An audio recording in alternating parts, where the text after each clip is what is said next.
When we began this process, we soon discovered that there were a few issues that were really going to permeate the entire constitution, such as its legal status in relation to other laws and how it's going to be enforced.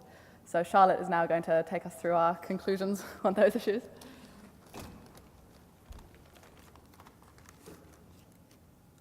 Kia ora koutou.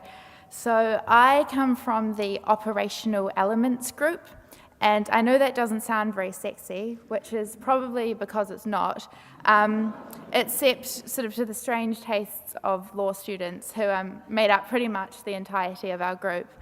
But just because something's not sexy doesn't mean that it's not vital. So our stuff basically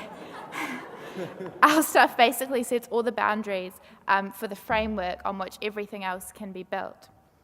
So we sort of had two purposes, and the first was substantive. So this was to entrench operational and mechanistic elements and prevent unnecessary judicial intervention. Because of that latter point, we didn't include supreme law, which would have allowed the judiciary to declare legislation inconsistent and of no effect, and that would have meant that the judiciary was supreme over Parliament. We decided to stick with parliamentary supremacy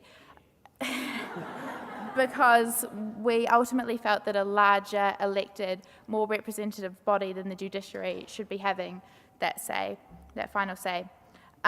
So we put in a clause preventing the court from declaring enactments inconsistent with the Constitution as invalid.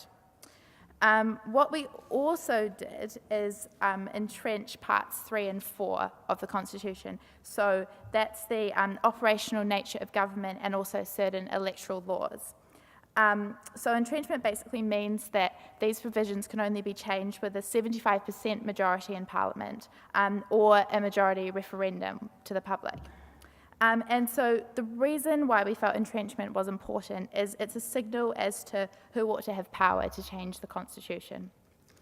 So going back to the purpose, the sort of second side of this was engagement, so adopting and reviewing the Constitution. So we decided in terms of adoption that it would have to be first established, the text would be first established by a citizen constitutional assembly, and then that would then be followed by a referendum which would require 60% support of all voters.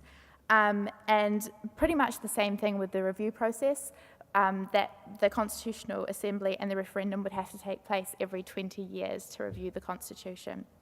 So that's all the rules of the rules, so I'll leave you to the more sexy stuff. Yeah.